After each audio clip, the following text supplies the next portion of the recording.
Quando a gente pensa em termos de família, eu compreendo que esse é um assunto, é um tema primordial para ser abordado na igreja do Senhor, mas para ser abordado de uma forma correta, de uma forma bíblica, não de uma forma sociológica apenas, tá? Muito menos de uma forma política. Família, pais e filhos. Quando o Paulo escreveu a sua carta aos Colossenses, isso por volta lá do ano 60 depois de Cristo, a igreja tinha mais ou menos uns 30 anos, pouco menos, em torno de 30 anos de existência, e em Colossos havia já uma comunidade cristã estabelecida, mas que começou a passar ou a enfrentar turbulências por conta de ideias, filosofias, propostas que começaram a se infiltrar e fizeram com que aquele povo, talvez ainda pouco instruído no Evangelho, pensasse em formas pelas quais pudesse misturar a fé cristã com estas ideias mundanas. E naquela carta, capítulo 2, versículo 8 de Colossenses, Paulo diz assim: cuidado, preste atenção, cuidado que ninguém venha a escravizar vocês com filosofias e certas sutilezas que na verdade não têm a ver com o Evangelho, mas que nascem forças do inferno. Há uma palavra de alerta: cuidado, preste atenção. E no contexto de Colossenses capítulo 3, ele vai falar de família, ele coloca o contexto familiar debaixo desse guarda-chuva de cuidado que os cristãos deveriam ter. Maridos que amassem a sua esposa, não segundo os padrões e as filosofias, mas segundo Cristo. Esposas que se relacionassem com seu marido com o devido respeito, não segundo as ondas, as marés do mundo. Pais que criassem os seus filhos, filhos que se submetessem e obedecessem aos seus pais. Parece que essa palavra de advertência de Paulo, ela é extremamente atual, porque hoje nós vivemos um tempo em que a família, ela está debaixo de um ataque feroz. Você vê certas redefinições sendo propostas aqui, né? O que é de fato família? Existem hoje vários modelos diferentes, e eu diria que em alguns deles eles são excludentes, tá? Eles não combinam, mas que são considerados família. Você pensa na questão da redefinição de gêneros, o que é um erro biológico, na verdade, mas que, enfim, a mídia divulga, propaga, e muitos defendem que o gênero é algo meio maleável, flexível, não importa muito a sua formação biológica, importa o que você sente a esse respeito. Redefinições do papel do homem, do papel da mulher. Quando você considera os dias que nós estamos vivendo, a sociedade na qual nós estamos inseridos, o que é ser um homem? O que é ser uma mulher? Qual o papel que cada um deles representa ou deve cumprir num contexto não apenas social, mas na primeira sociedade, que é a família, tá? Como é que deve ser isso? Tudo isso passando por redefinições que vão nos empurrando pouco a pouco para longe da palavra de Deus. Vocês que são pais ou avós como eu, saiba que a alma dos nossos filhos e netos, ela está sendo objeto de conquista, tá? Os nossos filhos e netos estão buscando ganhar o seu coração, ganhar a sua alma para estas filosofias que não começam na palavra de Deus, mas que provêm das forças do inferno. Basicamente é isso. Uma cosmovisão hoje que é essencialmente humanista, ou seja, o homem no centro de tudo, de tal maneira que tudo e todos girem em torno dele, inclusive Deus. A cosmovisão naturalista, que entende que as forças da natureza é que produziram de forma aleatória a vida humana, de tal maneira que a vida humana, de fato, ela não tem um propósito claro, um significado evidente, tirando, por assim dizer, esse sagrado da vida humana e esta noção clara de que o ser humano é criado à imagem e semelhança de Deus para representar Deus, para manifestar Deus no meio do mundo. Essas filosofias, essas ideias, essas propostas, essas redefinições, ela envolve sim a mídia. Ela começa nas universidades, a academia se envolve nessas discussões, nessas pretensas pesquisas, mas infelizmente, aqui eu falo isso com muito cuidado, mas também eu falo com muita ousadia. Isso muitas vezes tem penetrado na igreja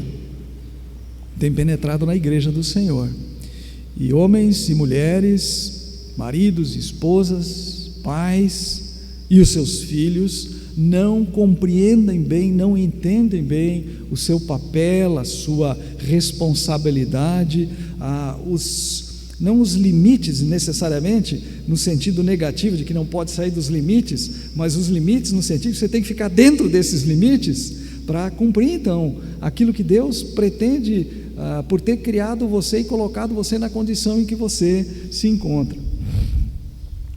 Eu quero conversar hoje com vocês, nessa manhã, a respeito do relacionamento pais e filhos.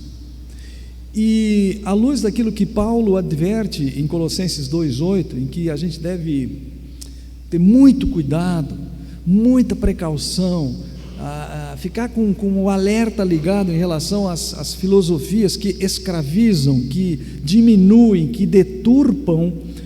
Qual a alternativa que nós temos? A alternativa é nos centrarmos na palavra, não tem outro jeito.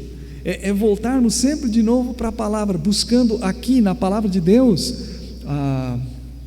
os fundamentos, as regras, os limites, para que a gente entenda o que é que Deus de fato espera de nós e como é que nós podemos então transitar dentro da vontade de Deus no nosso papel, seja como pais, marido, esposa, pais, seja como filhos. E eu sei que tem alguns jovens aqui presentes também, e eu quero que eles escutem isso. Uma primeira questão que está envolvida nisso é o que é mais importante na vida dos filhos, mas também o que é mais importante na nossa própria vida? É o corpo ou é a alma?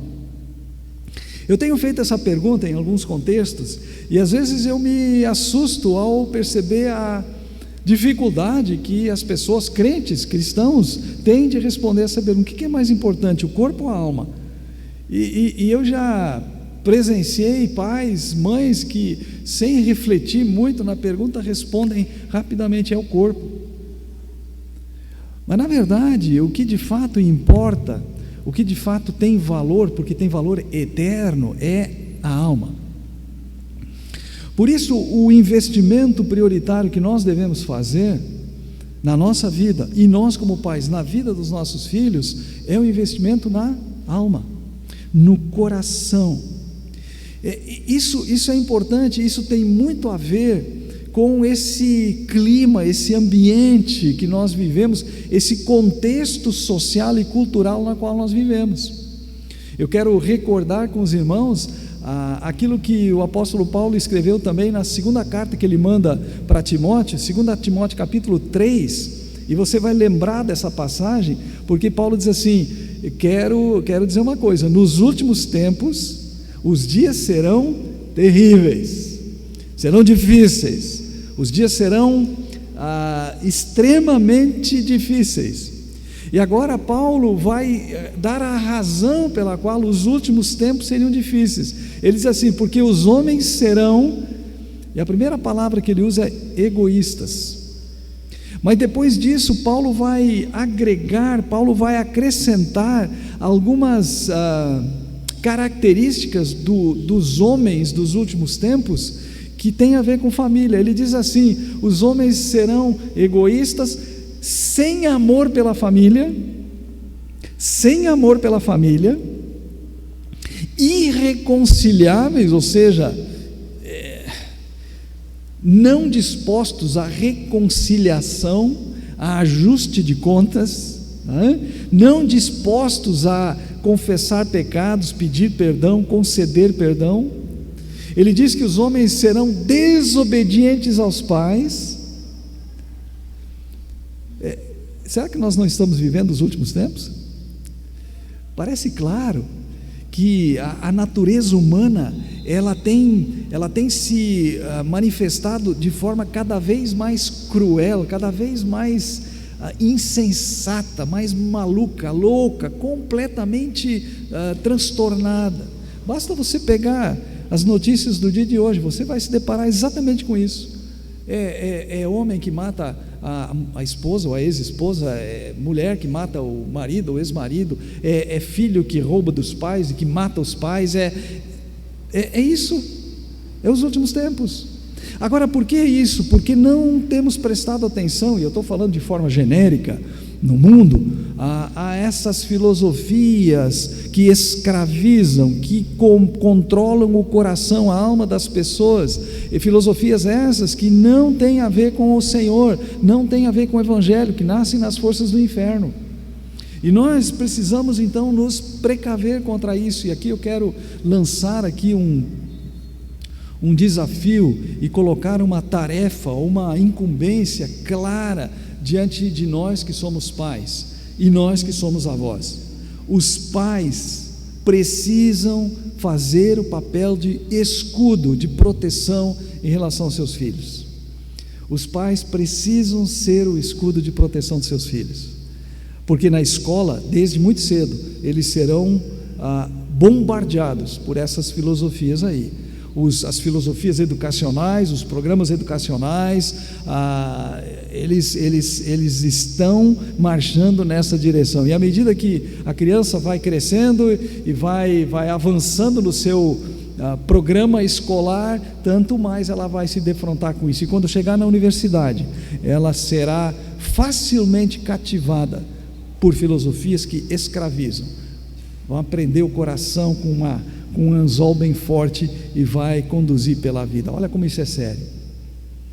Eu faço toda esta abertura porque eu queria compartilhar com vocês uma verdade central aqui.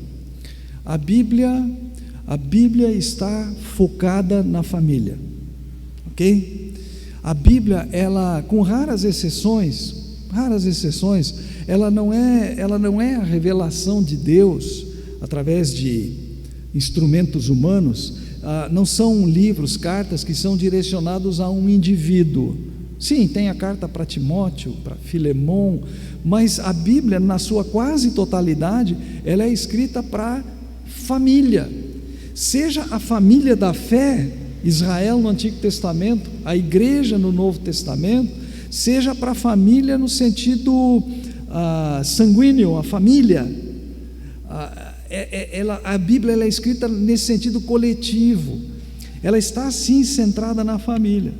Quando a gente considera o papel dos pais e dos filhos e a relação que os pais e os filhos devem ter entre si, mas tendo um elo de ligação, tendo um ponto de ligação, isso é fundamental. E eu quero convidar vocês para nós lermos um texto muito antigo, mas que, apesar de velho no tempo, ele é extremamente atual quanto à realidade que nós vivemos. Abra sua Bíblia, por favor, no livro de Deuteronômio, capítulo 6. Deuteronômio, capítulo 6.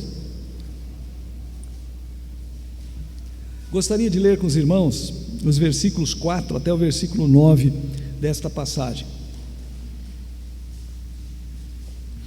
Deuteronômio, capítulo 6.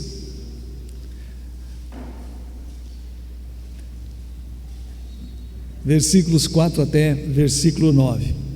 Eu leio aqui, eu tenho a Nova Versão Internacional, talvez haja uma pequena diferença de palavras, mas o sentido é exatamente o mesmo. Diz o seguinte, a palavra de Deus: é Deus, através de Moisés, falando ao seu povo no deserto: ouça, ó Israel, o Senhor, o nosso Deus, é o único Senhor.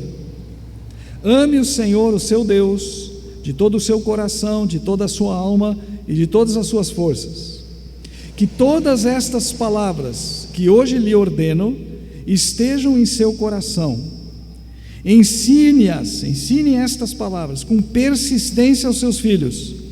Converse sobre elas quando estiver sentado em casa, quando estiver andando pelo caminho, quando se deitar e quando se levantar.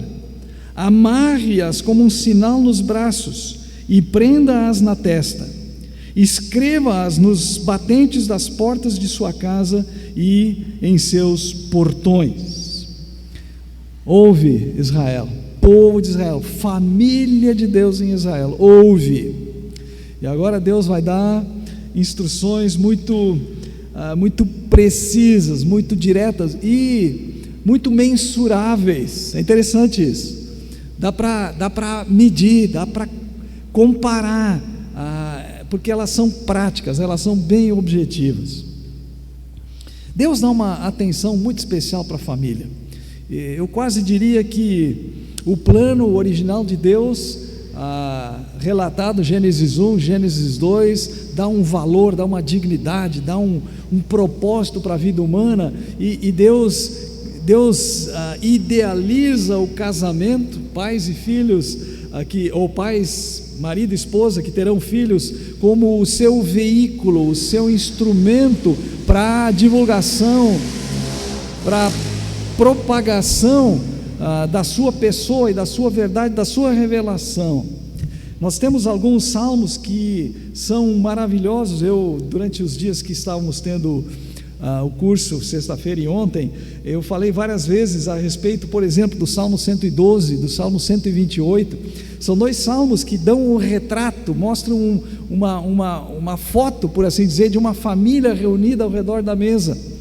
E nos dois salmos, Deus diz assim: bem-aventurado o homem que teme ao Senhor e tem grande prazer nos seus mandamentos, tem paixão, tem regozijo na palavra de Deus. Salmo 112. Ou então, bem-aventurado, feliz é aquele que teme ao Senhor e anda nos seus caminhos. Esse é o Salmo 128. E na continuação dos dois salmos, o que você vai ver é a ideia de família, de uma esposa, de filhos que estão ali ao redor da mesa, como bênção da parte de Deus. Como são felizes famílias que atentam desta forma para a palavra de Deus. Na Bíblia, queridos, a família, ela é o centro essencial para a formação e preservação da fé, para a formação de novos discípulos de Cristo. A família, ela é o centro essencial para a preservação dos valores morais, valores espirituais. É na família que novos seres humanos são gerados, são supridos e são preparados para a vida. É na família, tá? Deuteronômio 6 é um texto bem antigo. Se os irmãos lembram, Israel havia saído do Egito, uma grande população saiu do Egito. Deus conduziu esse povo na direção do deserto, não os levou diretamente para a terra prometida, mas fez uma grande volta, porque Ele precisava se revelar a esse povo. E Ele o fez através de Moisés, Ele fez através das tábuas da lei. O Senhor deu uma série de grandes instruções. Ao mesmo tempo, Deus manifestou o seu poder, sustentando aquele povo com maná, com codornizes, rachando a pedra para que saísse água. Deus mostrou o quanto Ele era presente, o quanto Ele era bondoso, o quanto Ele era suficiente na vida daquele povo. Porém, como costuma acontecer com homens e mulheres, não só no Antigo Testamento, mas também no Novo Testamento, aquele povo desobedeceu, murmurou, reclamou, se rebelou contra Deus. De repente começaram a pensar: lá no Egito era muito melhor, a gente era escravo, mas lá a gente esqueciam o que significava a escravidão lá. E Deus então, quando o povo mostrou a sua incredulidade de não querer entrar na terra prometida, porque haviam gigantes, exércitos muito fortes lá, esquecendo o que Deus tinha feito no Egito, Deus disse: essa geração aqui não vai poder ir comigo para a terra prometida. E aí surge uma nova geração, porque todos aqueles incrédulos morreram pelo deserto. O cemitério do deserto ficou cheio, com aproximadamente 2 milhões de corpos que ficaram lá espalhados. Mas uma nova geração surgiu, e agora essa nova geração tinha que ser preparada para ingressar na terra prometida. Era uma família da fé, era um grupo de pessoas que estavam numa transição.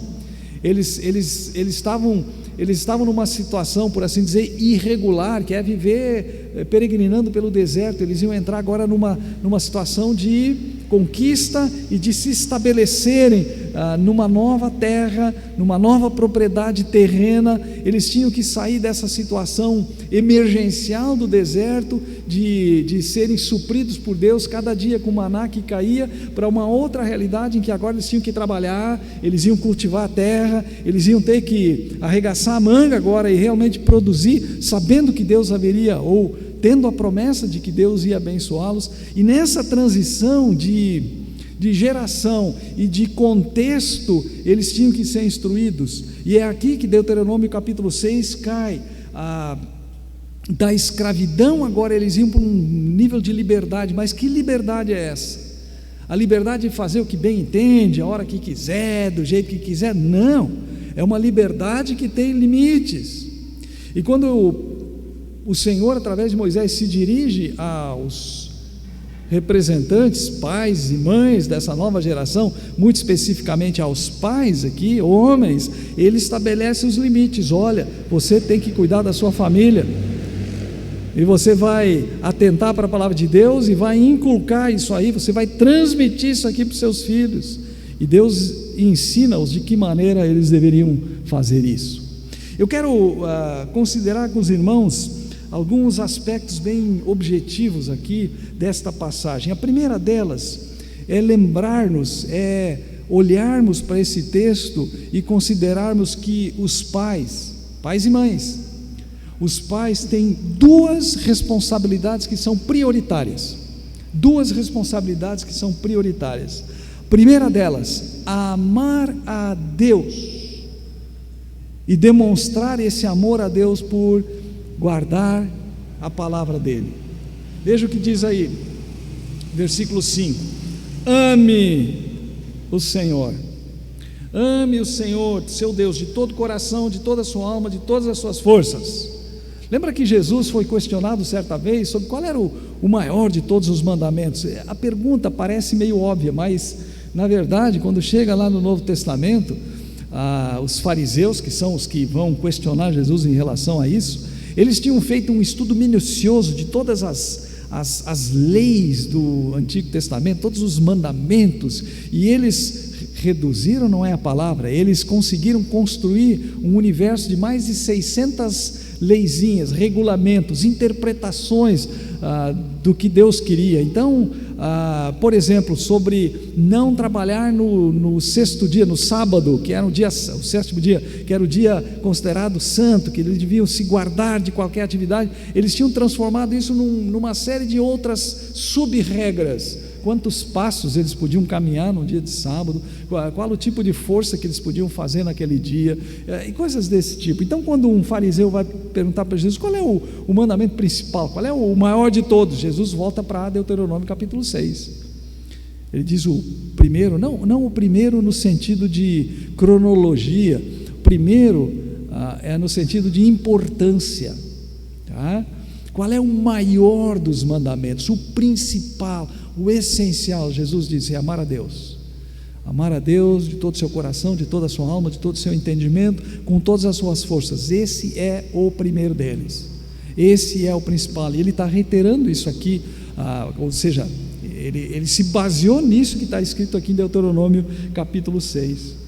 Mas não só amar a Deus, até porque o amor, irmãos, o amor de Deus, o amor bíblico, o amor que provém de Deus, ele nunca é apenas e tão somente uma sensação, um sentimento que se tem.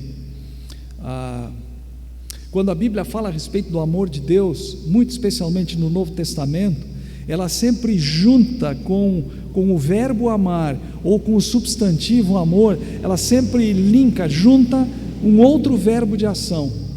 O amor bíblico, ele não é sentir alguma coisa, ele é fazer alguma coisa, tá? Porque Deus amou o mundo de tal maneira que deu o seu Filho. Nisto consiste o amor, em que Cristo deu a sua vida por nós, e nós devemos dar a nossa. Sempre tem um outro verbo linkado. Por isso, quando aqui em Deuteronômio 6, a instrução de Deus é: ame o Senhor de todo o seu coração, de toda a sua alma, de todas as suas forças, ele anexa no versículo 6 que todas estas palavras que hoje lhe ordeno estejam em seu coração, porque o coração, ele é o módulo da vontade, o coração é a sede onde residem as nossas decisões cruciais, é de onde partem as nossas escolhas. Então, o amar a Deus, ele implica também em guardar a palavra, em tê-la aqui no coração, e guardar significa obedecer. Obedecer. O apóstolo João, nós lemos há pouco 1 João capítulo 2, mas na sua segunda carta, que é uma cartinha pequena, no versículo 6, João diz assim: nisto consiste o amor, em que obedeçamos os seus mandamentos. Amar a Deus não pode ser dissociado de praticar os mandamentos do Senhor. E aqui nós temos um desses mandamentos que vem também com as suas aplicações práticas. Como é que eles deveriam guardar os mandamentos do Senhor? Versículo 8: amarre-as como um sinal nos braços, prenda-as na testa, escreva-as nos batentes das portas de sua casa, nos seus portões. Uma forma de que eles mostravam que eles estavam ligados com a palavra de Deus tinha a ver com esses atos, para que os filhos também percebessem isso. É muito interessante como nós, seres humanos, nós temos a capacidade de facilitar as coisas, né? Certa vez eu estava num voo, e eu estava viajando com o diretor da empresa onde eu trabalhava, e o voo ia terminar em Tel Aviv, Israel, mas faria uma escala na França. Nós íamos ficar na França, e o avião, por ser um avião que se dirigia a Tel Aviv, tinham muitos judeus lá dentro, especialmente na classe executiva, muitos judeus, e muitos daqueles judeus ortodoxos, né? Aquele pessoal com os trajes pretos, as tranças e tal. E o voo era noturno, então o avião decolou, tal, fizemos o jantar que foi servido a bordo, e lá pelas tantas eu dormi, e o avião chegaria de manhã cedo em Paris, ele ia pousar de manhã cedo. Então, quando começou a clarear o dia, aquele barulho de avião, lá pelas tantas eu acordei, e para minha surpresa, aqueles judeus, eles estavam fazendo a sua oração da manhã, o seu momento devocional da manhã. Sabe o que eles faziam? Eles tinham aquelas caixinhas com os filactérios, que são aquelas tranças, aquelas fitas compridas, e eles amarravam, eles prendiam aqueles filactérios assim no seu braço esquerdo, que a palavra que hoje te ordeno esteja no teu coração. Então o braço esquerdo é o mais perto aqui do coração. Prenda-os na testa. Eles tiravam, botavam na testa e faziam aquilo, e faziam as suas orações voltados para frente do avião, porque o avião geograficamente ele ia para Paris, mas ele se dirigia a Tel Aviv, que era Israel, e eles então estavam voltados para frente lá do coração. É claro que o que Deus pretendia aqui não era esse exercício ritualista, né, de prender uma caixinha com esse texto aqui: ouve Israel, Shema Israel, né, perto do coração, mas a ideia de que estivesse tão presente na vida deles, que eles nunca esquecessem. A ideia é: não esqueça da palavra de Deus, não a coloque de lado, não a deixe de qualquer maneira, mas prende na testa, para que você esteja vendo, tá? Esteja no teu coração. A responsabilidade primária dos pais é amar a Deus e demonstrar isso por guardar a palavra. Por isso que no versículo 6 a ênfase está no coração, que todas estas palavras que hoje lhe ordeno estejam no seu coração. Esse é o primeiro mandamento. disse Jesus. Esse é o maior dos mandamentos. Ele disse que outro semelhante a esse é: ama o seu próximo como a si mesmo. E aí ele diz: disso depende toda a lei e todos os profetas. O plano de Deus, a revelação de Deus, o entendimento de quem é Deus, dos planos de Deus, depende, sabe do quê? De amar a Deus. Sem esse amor a Deus, sem esse amor pela palavra de Deus, que é a revelação da pessoa de Deus, sem esse prazer, como diz o Salmo 112, esse prazer nos mandamentos de Deus, que é Deus falando com a gente, é Deus se revelando para a gente e falando conosco através da sua palavra, é disso que depende o entendimento daquilo que Deus tem para nós, o entendimento do plano maior de Deus para a nossa vida. Deixa eu fazer uma pergunta para você que é pai, você que é mãe. Como é que você está nesse quesito? Sinceramente, você não precisa responder para mim, mas avalia essa responsabilidade primária, básica para o seu papel como pai e como mãe, sim, mas básica para o seu relacionamento com Deus. Como é que você está nesse quesito de amar a Deus com todo o seu coração, com toda a sua alma, com todo o seu entendimento, né? Com toda a sua inteligência? Como é que está? Mas tem uma segunda responsabilidade dos pais que é também prioritária, que é ensinar a palavra de Deus aos filhos com persistência. Versículo 7: ensine-as com persistência aos seus filhos. Talvez a sua tradução diga que você deve incutir isso na mente dos seus filhos. Eu exagero um pouco, mas o verbo hebraico utilizado aqui, ele dá aquela ideia de abrir a cabeça e enfiar para dentro a palavra de Deus nos filhos.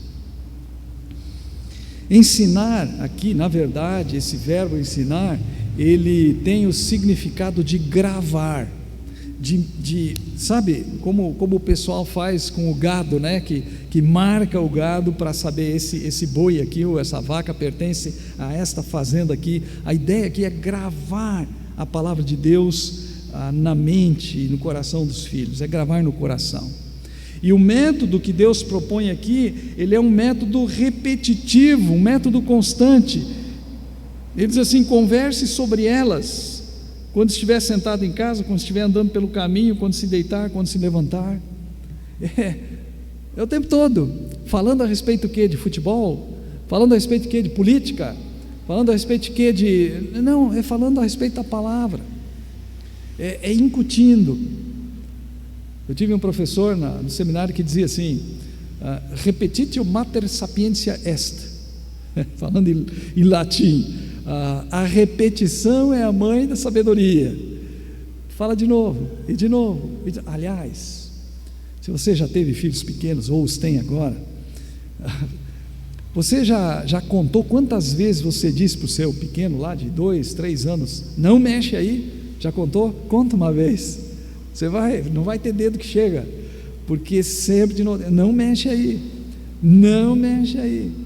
Assim é com a palavra de Deus, é ensiná-la, é falar a respeito dela, é explicá-la. O texto de Neemias 8 é fantástico. Aliás, ele é um texto que me desafia como um pastor, como um pregador, como um palestrante, que é o seguinte: explica claramente, de tal maneira que as pessoas entendam o que está sendo lido. É esse o trabalho dos pais, com persistência, com constância, repetir. Na verdade, o que você está fazendo é travando uma luta com o mundo.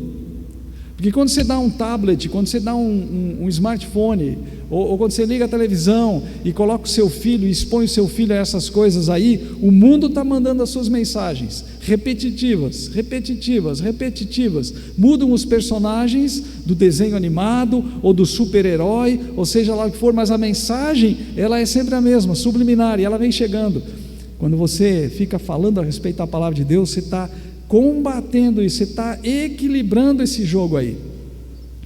E na verdade não basta equilibrar, é preciso vencer essa partida, né? Vencer esse jogo. Repetição. Isso começa muito cedo. O meu netinho mais novo, ele acabou de fazer 1 ano agora, início de outubro, mas eu fico tão contente quando eu vejo que a minha filha tem um certo horário. Ele acorda de manhã, aí ele tem lá o seu primeiro lanchinho, já faz umas brincadeiras. Quando é assim, meio da manhã, ele já está com sono, aí ele precisa ir tirar aquela soneca da manhã, aí ela pega ele no colo, senta ele no colo, ela abre um livrinho de devocionais. O cara não entende português ainda direito, não é? Ele sabe não, isso ele sabe o que é, né? Mas fora isso não sabe muita como. Ela abre e lê uma historinha, né? Que ele fica lá olhando para os lados e tudo mais, e aí vamos fazer oração. Isso ele já aprendeu. Quando diz assim, vamos fazer oração, ele junta as mãozinhas, né? Ele não sabe dizer amém, ele diz tá. Quando termina o amém da mamãe, ele tá. Na hora do almoço também, quando a gente ora, termina de amém, tá, de mãozinha junto. Começa cedo, falar a respeito da palavra, tá? De maneira constante, de maneira contínua, e é um processo demorado, tá? Agora, o ensino dos nossos filhos, ele se dá por palavras, que é isso, conversando, andando e conversando a respeito disso, levando para a escola e conversando a respeito da palavra, buscando na escola, sentado na mesa, na refeição. Aliás, como é importante as famílias voltarem a fazer refeições juntas, com os smartphones desligados, né? Como é importante a família sentar à mesa e não apenas baixar a cabeça para o prato de comida, mas, né, ter aquela relação face to face, né? Não Facebook, mas, né, cara a cara, olhar nos olhos, conversar, se apreciarem mutuamente. Como isso é importante, uma prática que por vezes tem sido perdida. Eu tenho, nos últimos anos, eu usei uma ilustração quando acontecia aquelas situações de apresentação, consagração de bebês, né, criancinhas bem novas na igreja. Como congregacionais, nós não fazemos o batismo de crianças, mas fazemos um momento ali, não só de apresentação, eu sempre chamava isso de consagração, e eu fazia questão de que fosse um momento de consagração, não só da criança, do bebê, mas dos pais. Aí sabe o que eu fazia? Eu peguei uma corda de sisal, uma corda grande, aí uns 3 metros, e eu esticava essa corda, pedia para o papai, a criança segurar numa ponta, eu segurava na outra. Eu dizia, vamos fazer de conta que isso aqui é a duração da vida do seu filho, não sei quanto tempo vai viver, mas isso aqui é a duração. E é claro que todos nós, quando temos um filho pequeno, a gente imagina, bom, ele vai viver, vai se tornar adulto, vai chegar pelo menos na minha idade e tudo mais. Aí eu falava assim, então isso aqui é a duração da vida do seu filho. Aí eu botava o dedo assim no meio e dizia, o que você pretende que ele ou ela seja quando chegar aqui? Idade adulta, no meio da vida, tá? É claro, eu não esperava ali uma resposta, porque a gente já tinha conversado antes a esse respeito, tá? Muito bem. Aí minha esposa tinha feito, num primeiro trecho da corda, ela passou uma fita colorida, então eu tinha ali um pedacinho da corda que estava em azul, ou em amarelo. Eu dizia, o que você quer que ele seja aqui, você vai ter que investir ali. E esse período aqui da corda colorida, faz de conta, isso aqui é uns 15 a 18 anos. Esse é o tempo que você tem para investir na vida do seu filho, para incutir a palavra de Deus nele. Depois disso, ele vai seguir a vida dele. Então, o que você quer que ele seja aqui, depende do investimento que você fizer aqui. E a partir disso, nós fazíamos ali daquele momento, daquela cerimônia, um tempo de consagração. Então, é claro, vamos orar pela criança, vamos orar que Deus, na sua imensa graça, cubra a vida e abençoe e tudo mais, mas nós temos que orar por esses pais, porque eles têm uma tarefa. E eu fazia para eles a pergunta, e eu pedia, eu quero que vocês respondam em voz audível, vocês se comprometem a cumprir isso, a ensinar com persistência, com constância a palavra de Deus? E como eu tinha conversado com eles antes, tinha deixado claro que eu faria essa pergunta, eles tinham que responder sim. Então nós vamos orar por você, para que Deus os ajude, os capacite a cumprir esse papel. Creio que existe aqui uma seriedade, né? Eu diria mais do que isso, existe uma reverência num momento desses. E é claro que a tarefa dos pais não depende de uma oração, mas ela começa nesse momento. Eu fazia mais também, eu pegava uma cordinha mais fina e menorzinha, e a minha esposa botava um pedacinho de fita assim, e eu dava essa corda para eles levarem de lembrança, e eu dizia, pode usar, se precisar usar, pode usar também, vai servir aqui, para que vocês lembrem que essa é a responsabilidade de vocês. Os pais, eles têm estas duas responsabilidades prioritárias: amar a Deus e guardar a palavra de Deus, ou seja, obedecer a palavra de Deus, andar de acordo com a palavra de Deus. Eles estarão dando o exemplo, e eles devem ensinar os seus filhos com persistência, com diligência, com cuidado. Eu quero dar uma palavra encorajadora aqui para os homens que são pais.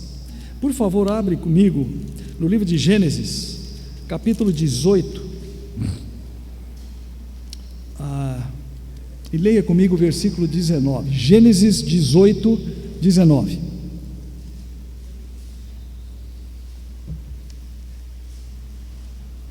Veja o que diz aí.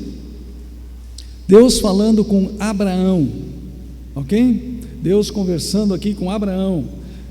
Deus já tinha separado Abraão, já tinha dado a sua promessa de bênção a Abraão, mas agora ele diz o seguinte: pois eu escolhi você, Abraão, para que você ordene aos seus filhos e aos filhos dos seus filhos que se conservem no caminho do Senhor, fazendo o que é justo e direito, para que o Senhor faça vir a Abraão o que lhe prometeu. De um certo sentido, esta aqui é uma ordem específica para uma pessoa específica, é Deus falando com Abraão. E como a promessa que havia sobre Abraão era uma promessa muito grande, ele foi escolhido para ser o pai da fé, ele foi escolhido para abençoar todas as famílias da terra. O que Deus tinha colocado sobre Abraão era um legado, ou era um projeto muito grande. Mas agora Deus diz para ele: eu escolhi você, eu separei você, para que você ordene aos seus filhos. Ele teve ele teve dois, mas o da promessa é um. Para que você ordene, não é para que você sugira, para que você, não, é para que você ordene, use da sua autoridade, ordene ao seu filho e aos seus netos, porque o trabalho, de certa forma, de nós homens, ele passa da primeira geração, ele vai para a segunda geração, para que você ordene, para que eles permaneçam no caminho do Senhor. Ainda que esta seja uma orientação, uma ordem específica de Deus para um homem, eu creio que ela reflete o Espírito de Deus, né? A ideia de Deus para o trabalho, para o ministério do pai. E essa me parece ser uma orientação que nós homens devemos considerar, de que essa responsabilidade de ordenar e de modelar a primeira geração e influenciar a segunda geração nos caminhos de Deus, ela é uma tarefa basicamente dos homens. É assim que Paulo, em Efésios capítulo 6, em Colossenses capítulo 3, quando fala para os pais, ele está falando para os pais homens: criem os seus filhos na admoestação do Senhor, não criem os seus filhos com amargura. Ele está falando para os pais homens. Os filhos precisam do pai, sim, eles precisam da mãe, mas eles também precisam do pai. Então eu tenho aqui um primeiro campo de reflexão aqui. Os pais têm duas responsabilidades prioritárias.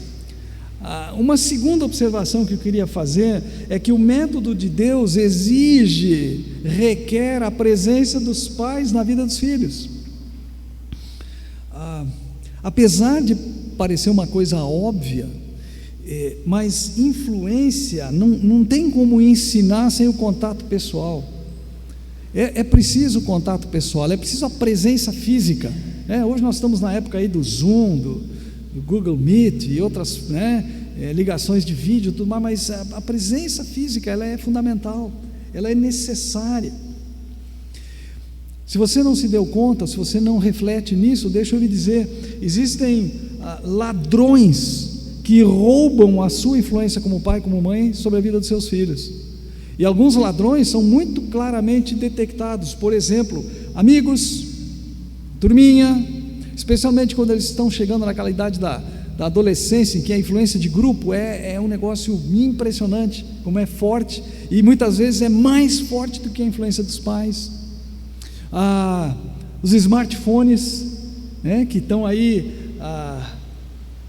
enchendo as nossas casas. Hoje no Brasil tem mais telefone celular do que população, e nós parece que não vivemos, né? A gente tem um médico,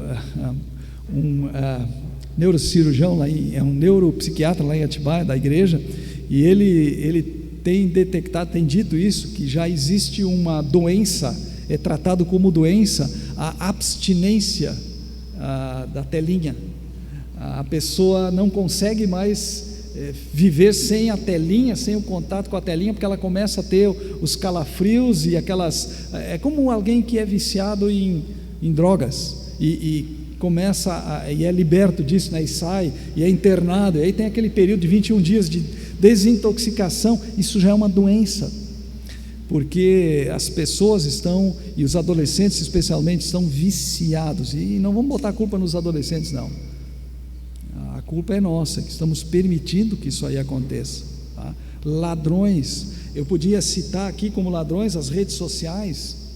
Redes sociais, elas hoje são um campo minado, moralmente falando, eticamente falando. Redes sociais, meu amigo, quanto mais puder fugir disso, tanto melhor. A gente vive sem, né?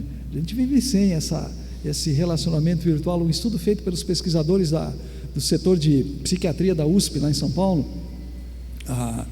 procurou determinar as causas, porque o aumento impressionante de transtornos de depressão, de ansiedade, crises de ansiedade e até mesmo de suicídio entre adolescentes. E eles pegaram o pessoal numa faixa de idade, eu não lembro exatamente, mas algo assim como dos 10 aos 25 anos, algo assim. E a incidência do aumento desses casos de transtornos mentais, tá? De doenças mentais na vida de adolescentes e jovens, o que causa isso? Sabe qual é a conclusão que eles chegaram? É que no caso dos adolescentes, a causa principal é que o adolescente não consegue experimentar na sua própria vida, na vida dele, naquilo que ele está vivendo, o glamour, a fantasia daquilo que ele vê nas redes sociais. Porque os perfis na rede social, as mensagens, aquilo ali é fake, né? Aquilo ali é falso. E como ele transita por ali, ele vê o que está, e ele vê e ele se empolga com aquilo, mas a vida dele, aos olhos dele, está uma droga. Então o que acontece? Ele se deprime, ele fica maluco, ele fica ansioso, e muitos estão sendo levados ao suicídio, induzidos diretamente através desses jogos que andam percorrendo aí, de ver quanto tempo fica sem respirar, né? Morreram alguns jovens aqui no Brasil recentemente, entraram nesse joguinho, ou então se consegue, até quanto consegue apertar a garganta e coisas desse tipo. Então esse é ladrão.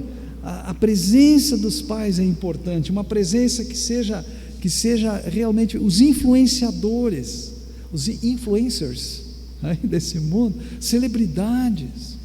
E aí o adolescente, o jovem, ele entra em contato com aquilo, eu quero uma vida assim, mas ele não alcança isso. Não, os pais têm que se fazer presentes. Isso me leva a fazer uma pergunta muito séria para você que é pai, que é mãe. A quem ou com o que você tem usado o seu tempo? Quem é que tem realmente contado com a sua presença? A sua carreira profissional? Não, é importante, carreira profissional é algo realmente importante, mas lembra, o que é mais importante, corpo ou alma? Na sua vida, na vida do seu filho, é as coisas que você dá para ele, ou é você se dando para ele?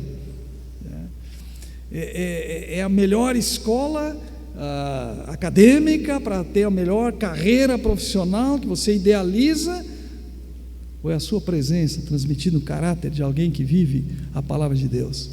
É essa decisão que nos envolve quando a gente fala a respeito disso. E como eu estou falando aqui de ter cuidado com os ladrões de influência, os ladrões de presença, eu devo dizer que para você combater ladrões, você precisa de decisões drásticas. Ladrões não dá para levar no papo, na conversa, tem que ter decisões drásticas, porque não tem como você instruir o seu filho, gravar a palavra de Deus no seu filho, a não ser com a sua presença. A gente só influencia de forma permanente quando a gente está junto. E uma terceira verdade que eu tiro desse texto de Deuteronômio capítulo 6, é que para o método de Deus funcionar, os pais precisam ser consistentes, coerentes. O sentido do texto aqui aponta para algo permanente. Filhos aqui, tu os ensinarás aos seus filhos. Filhos aqui não é uma palavra que trata de criancinha pequena, é filhos, ok? Eu insisto nisso. Eu creio que a gente tem de 15 a 18 anos. Eu descobri recentemente, através de um médico, de que o cérebro humano, ele só é plenamente formado aos 25 anos de idade. Então mesmo com 18 anos, ainda tem um desenvolvimento a acontecer, mas basicamente, se a palavra foi gravada, se a palavra de Deus foi gravada nesse tempo, esse restante aí de crescimento não vai alterar aquilo que você conseguiu incutir na vida do seu filho.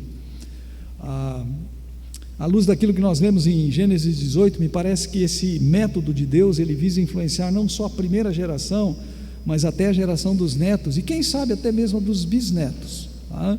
Se Deus te der uma vida longa desse jeito. Nós temos que ter cuidado com os métodos imediatos, que aliás, muito da filosofia desse mundo, que não provém da palavra, mas do inferno, ela apresenta essa ideia de resultados imediatos. É que nem uma dieta, né? Garante para você que em 10 dias você perdeu sei lá quantos quilos. Não, o método de Deus, ele não é um método de resultado imediato, mas ele é um método para permanecer, para durar. Se você trocar imediato por permanente, você vai ter uma boa dica daquilo que Deus pretende com o seu método. Para os pais serem consistentes, significa que eles devem expor o seu coração, como eles de fato amam a Deus, mostrar para os filhos que eles amam a Deus, falando disso e mostrando isso, e ao mesmo tempo, essa obediência, ela vai mostrar essa coerência.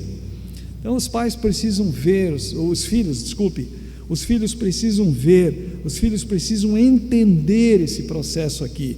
Eles precisam ver pais que demonstram a sua piedade, o seu comprometimento com Deus, pais que não dissimulem, não falseiem as suas faltas, porque nós falhamos, nós faltamos, nós pecamos, e os filhos precisam saber como é que a gente lida com isso, com as nossas dificuldades, com os nossos pecados.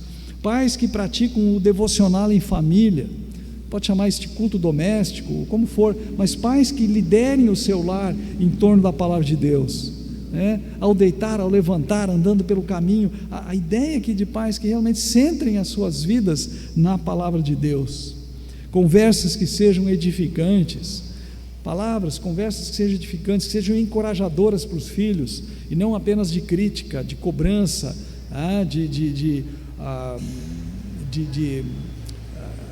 como é que eu diria assim, de imposição sobre os filhos, mas que os encorajem, que os ensinem, mesmo quando eles erram, mesmo quando eles falham.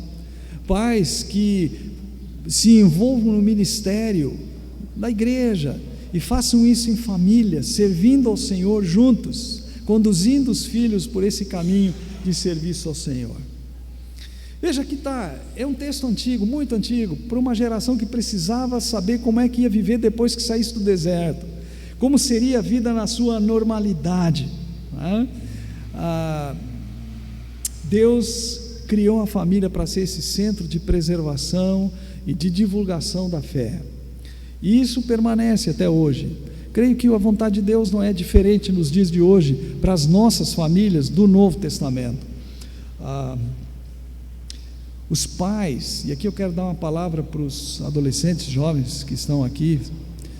Os pais na sua vida são os legítimos instrumentos de Deus, ok? Presta atenção nisso. Os pais são os instrumentos de Deus legítimos na sua vida. Eles não são perfeitos, ok?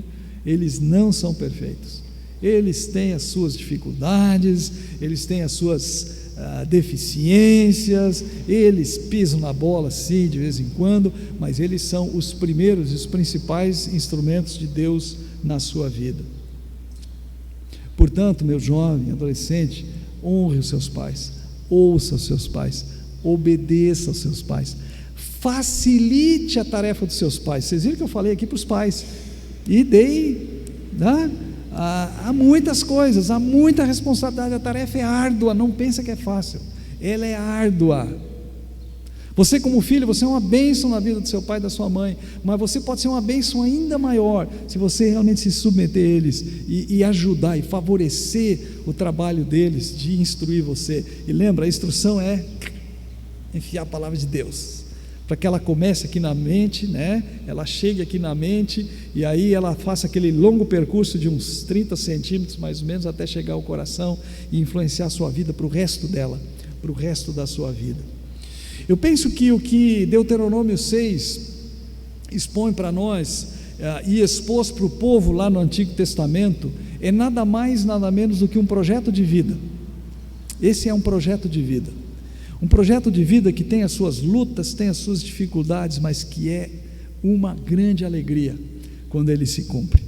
Família, gente, família é o que tem de bom, né? Família é o que tem de bom, quando ela está centrada na palavra de Deus.